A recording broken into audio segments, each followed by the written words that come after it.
Hey guys, welcome back to another video where we are going to look at AgilePoint Index Connector for HubSpot. HubSpot provides inbound marketing, sales, and customer service products.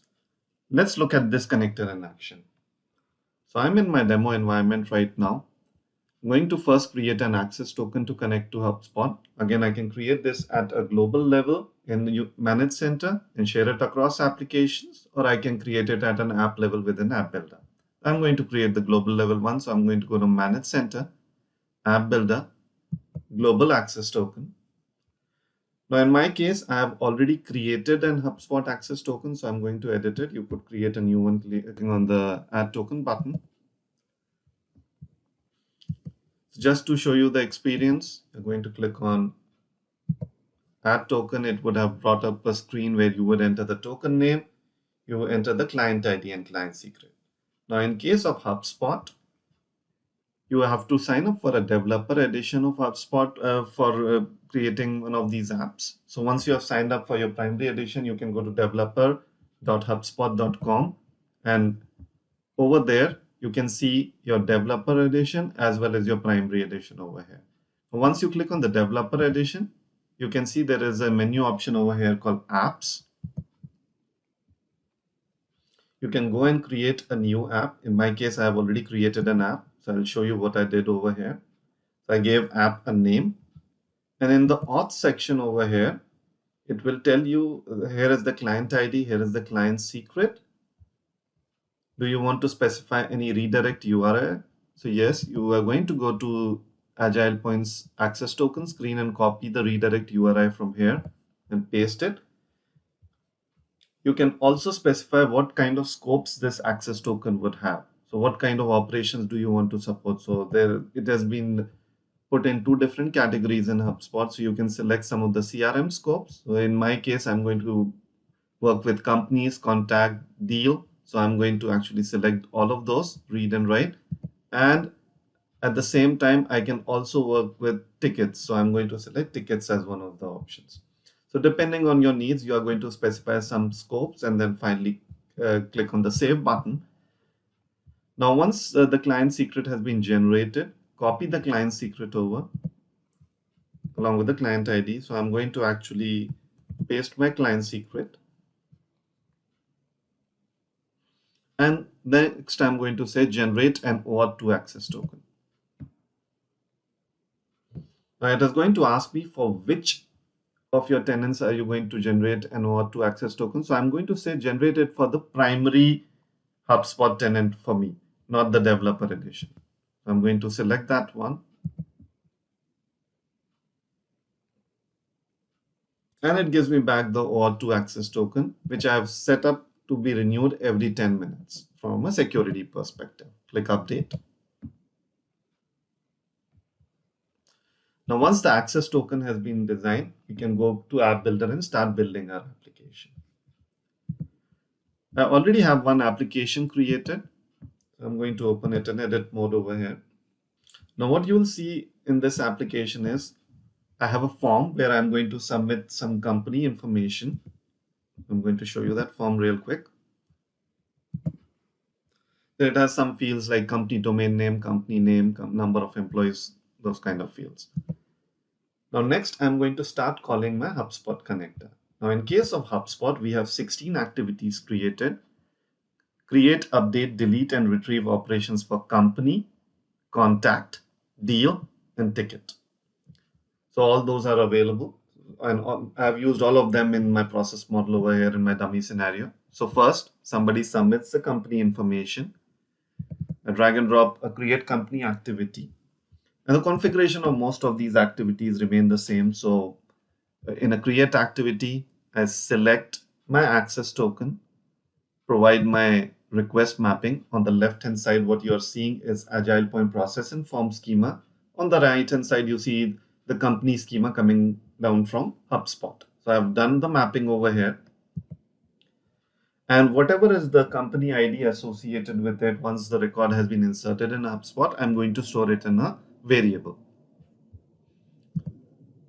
Next, I have an update form where I've used the same form. I'm going to update some of the company information. And once it is updated, I'm going to use the update company activity from my activity group. And as you can see, I selected the access token. Now this time, remember in the first step, I captured the company ID which was created. I'm going to say, take that company ID and whatever is the updated value, just pass it back to HubSpot. Now anything which you have mapped is going to be updated. If there's a blank value in that node, it will be updated as null or default, whatever is the default value. Now next, we are going to look at query company. Now remember, query company can return back multiple rows of results back. Again, the same kind of thing. I connect to HubSpot using access token. Now I have an option of querying it by ID or by specifying a custom filter condition. So if I wanted just to query one company back, I could have specified an ID. But in my case, I want to query back based on a condition. So I have a condition builder where country equal to United States. So it's going to give me back multiple rows. I can specify a more complex condition over here as well. And in terms of response, I'm going to say whatever values are being returned from the company object in HubSpot, map it to my form schema. Then I'm going to show the results of query company on this form, and also I will capture some fields for creating a contact. Next, I'm going to create a contact. The experience is pretty much the same. It is going to be across all activities. Now you have seen one create activity. It is pretty much the same. You select the access token, you specify the mapping, and you store the return result back. So I'm going to create a contact. Then I have a form to update that contact. I call the update contact activity. I have a query contact. In this case, I'm querying any contact where company name equal to AgilePoint. So if I specified a filter condition over here where the company name equal to AgilePoint. Once the query has been successfully performed, I show it on a form and I start creating a deal. Once a deal is created, I use the create deal activity. I have a form where I update the deal. Finally, I query the deal back. In this case, I'm going to specify a condition. Give me all the deal where deal stage equal to qualified to buy. So once the form has been submitted, it is going to go and create a ticket. Then I assign a task to update some values on that ticket, like status. I call update ticket activity. Finally, I query a list of tickets over here. Show the results. And once this form is submitted one by one, I start deleting whatever I had created. So first I delete it in reverse order. I delete a ticket. I have a timer activity so that we can track that the delete ticket has been done before we move on to the next stage. I've set it to a few seconds. Then I delete the deal. Then I delete the contact. And finally, I delete the company. So all the 16 activities have been shown over here. I've published this process model out to my work center. So I'm going to start using it. So I'm going to give a domain name, company name, number of employees. This is a prospect right now.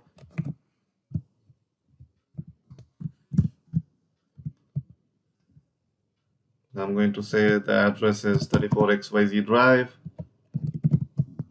San Jose, California, and the phone number is the dummy phone number over here, and click submit. Now this process has been kicked off, and if I go to tasks, I have a task waiting for me. We are going to work off the process viewer so that we can track what's happening. So you can see that a company has been created. If I go to my HubSpot primary area over here and say go to companies, you can see a company called Sunrest has been created with the information which I specified. Now what I'm going to do over here is I'm going to open my form. Instead of working off the task list, I'm going to work off the process viewer. I'm going to open it from here. And I'm going to update some values. I'm going to say this will be Sunrest Corp and this will be marked as partner, and click submit. Now if I go back to my form over here, and it has been marked as a partner. Okay, so back to our process viewer. Now the query has been performed as well. So if I open the form,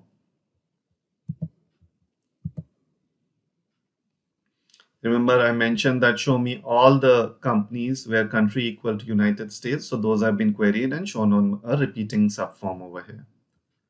Next, I'm going to start creating a contact.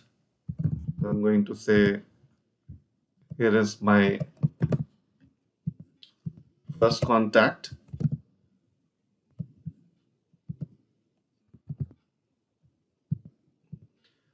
Lead status is new and lead cycle stage is subscriber. I'm going to go ahead and click submit. Now if I go back to my HubSpot over here, go to contacts, contact called David Warner has been created.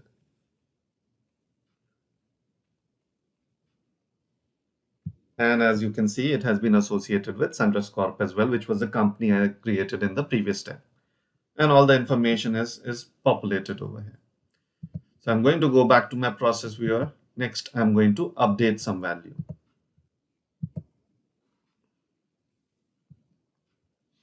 So I'm going to actually change the status to in progress. And I'm going to just change this to an opportunity and click submit. If we go back and refresh our contact over here, you can see it has been changed to opportunity and lead status is now in progress. Let's go back to process viewer. The query has been done. It has queried all the contacts which belong to a company called AgilePoint. And you can see there are two contacts belonging to a company called AgilePoint. So those have been queried and showed on this view. So the query part works. Now we are going to create a deal. So I'm going to leave pipeline as sales pipeline, deal stage as appointment schedule, amount as $1 million, close date probably today, priority is low, and deal type is new business. So once this has been submitted, if I go back to my HubSpot under sales, deals, you'll see a new deal has been created. It's low priority, $1 million deal right now. Let's go back to the process viewer and update some of these parameters.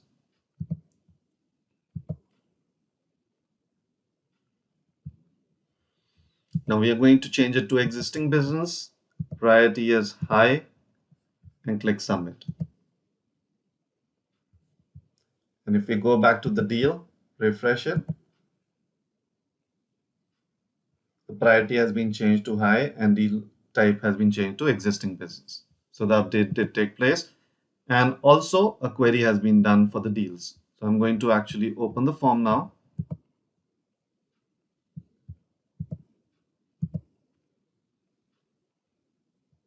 And it is showing me a list of deals over here. I can now start creating a ticket.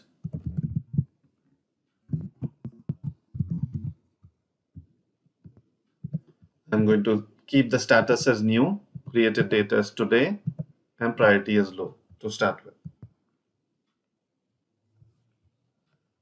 If I go back to my HubSpot over here under service, tickets, a new ticket has been created with all the information which I entered. Now I'm going to go ahead and update it. I'm going to open a corresponding form. And what I'm going to do is mark it as high priority and waiting for contact as the ticket status.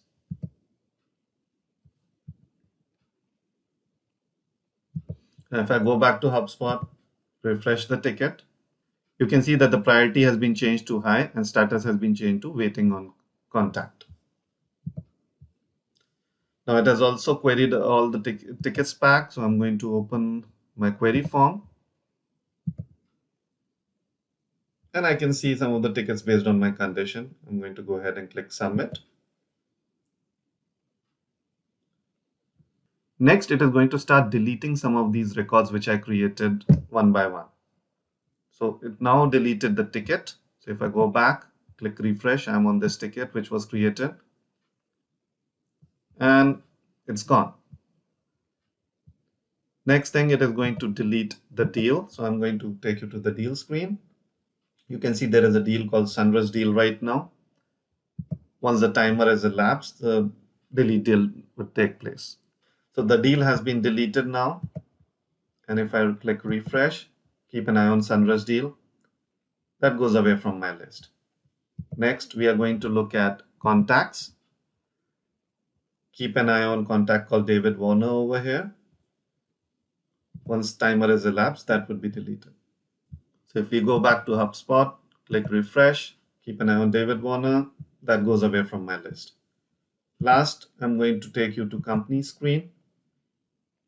I have a company called Sunrise Corp over here.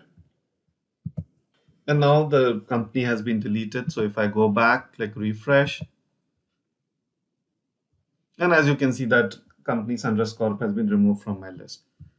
So using this connector, you can now integrate HubSpot as part of your process model. Thanks a lot for your time.